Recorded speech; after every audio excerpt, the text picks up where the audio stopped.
வணக்கம். எல்லாரும் ஒரு கேள்வி கேட்குறாங்க. எப்படிங்க இப்படி மேடையிலலாம் பேசுகிறீங்க அப்படின்னு கேட்குறாங்க. பிறக்கிறப்பே பேசிக்கிட்டே பிறந்தீங்களா அப்படின்னு ஒருத்தர் ஜாலியாக கேட்டார். அப்படிலாம் பிறந்திருந்தா நர்ஸு மயக்கம் போட்டு விழுந்திருக்கோம், பேசிக்கிட்டே நான் பிறந்திருந்தேன்னா. அப்படி இல்லை.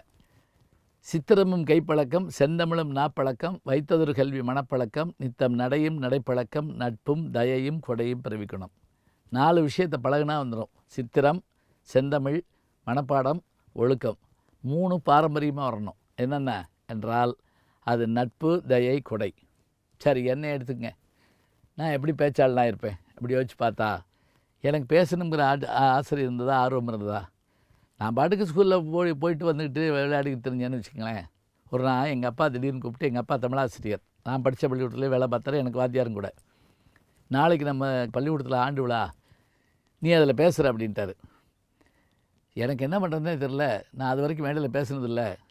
அப்புறம் இரவெல்லாம் உட்காந்து தயார் பண்ணி எழுதி மனப்பாடம் பண்ணி, மேடையும் கிடையாதுங்க, சும்மா ஒரு பெஞ்சை தூக்கி போட்டிருக்காங்க, அதில் ஏறி நின்று கிட்டுன்னு ஆடி பெஞ்சையும் சேர்த்து ஆட்டி உங்களிடையே பேச வந்திருக்கிற நான்னு சொல்லி என் பேர் மறந்து போச்சுன்னா மறந்தே போச்சு. லால் பகதூர் சாஸ்திரி பேர் ஞாபகம் வருது, ராபர்ட் கிளைவ் பேர்லாம் ஞாபகம் வருது, என் பேர் மறந்து போச்சு. சத்தியமாக ஞாபகமே வரல. கீழே கண்ணு கலங்குது, எனக்கு வாய் உளருது, கீழே இருக்கவெல்லாம் கத்துறாங்க இறங்குன்னு. அப்படியே பேசாமல் இறங்கிட்டேன். கண்ணீர் மல்கிருச்சு. அன்றைக்கி நைட்டு பூரா தூங்கலை.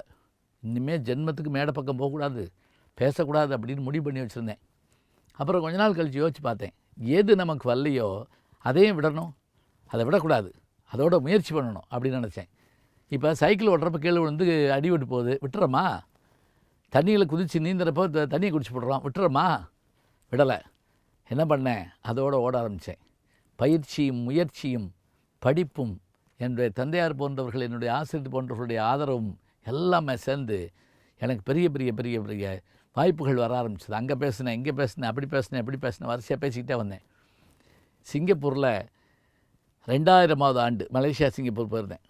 மில்லினியம் ஆண்டு. அந்த ஆண்டு அங்கே தமிழ் விழா கொண்டாடுறாங்க. என்னை பேச கூப்பிட்ருக்காங்க. நான் போயிருக்கேன்.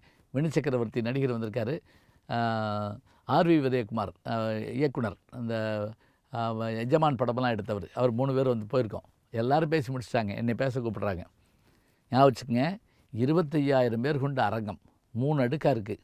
நான் பேசுகிறது பின்னாடி பெரிய பிரம்மாண்டமான ஸ்க்ரீனில் தெரியுது. நான் வந்து தமிழர் பண்பாடும் நகைச்சுவையும்னு பேசுகிறேன். 1 மணி நேரங்க. நான் 1 மணி நேரம் பேசி முடித்த உடனே, அந்த நாட்டில் ஒரு வழக்கு என்ன தெரியுங்களா, பாராட்டுறதா இருந்தால் முடித்த உடனே எல்லோரும் எந்திரிச்சு நின்று பாராட்டுவாங்க. எல்லோரும் எந்திரிச்சு நின்று கைதட்டு அப்படி சத்தம் கேட்குது.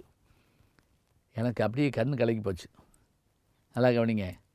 நான் பேச தெரியாமல் இருந்தபோதும் கண் கலங்கியது, நான் சிங்கப்பூரில் பேசி ஜெயித்த போதும் என் கண் கலங்கியது என்றால், இந்த கலக்கம், இந்த கண்ணீர், இது ஆனந்த கண்ணீர். அந்த கண்ணீர் அவமானத்தின் காரணமாக வந்த கண்ணீர். அப்போ நான் சிங்கப்பூரில் அந்த மில்லினியம் ஆண்டு பேசின பிறகு, அது பிறகு இன்றைக்கி இது வரைக்கும் ஒரு 10 முறை சிங்கப்பூர் போயிருப்பேன், மலேசியா போயிருப்பேன், உலக நாடுகள்லாம் போயிருக்கேன்னு வச்சுங்களேன்.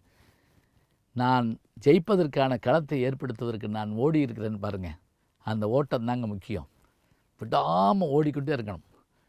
அந்த பழக்கத்தை விட்டுறக்கூடாது, பயிற்சியை விட்டுறக்கூடாது. டெண்டுல்கரை சொல்லுவாங்க, அன்னைக்கு இப்போ இதுன்னு சொன்னால் டெஸ்ட்டுன்னா அன்னைக்கு அவர் பயிற்சி எடுத்துக்கிட்டே இருப்பாராங்க.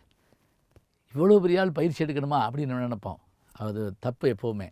எப்பவும் பயிற்சி எடுத்துக்கிட்டே இருக்கணும். பயிற்சியும் முயற்சியும் இருந்தால்தான் ஜெயித்து காட்ட முடியும். பயிற்சியும் முயற்சியும் படகுக்கு 2 துடுப்புகள் போல, பறவைக்கு 2 சிறகுகள் போல. நீங்களும் முயற்சி பண்ணுங்கள், எல்லா வெற்றியும் பெறலாம். நாளை சந்திப்போம்.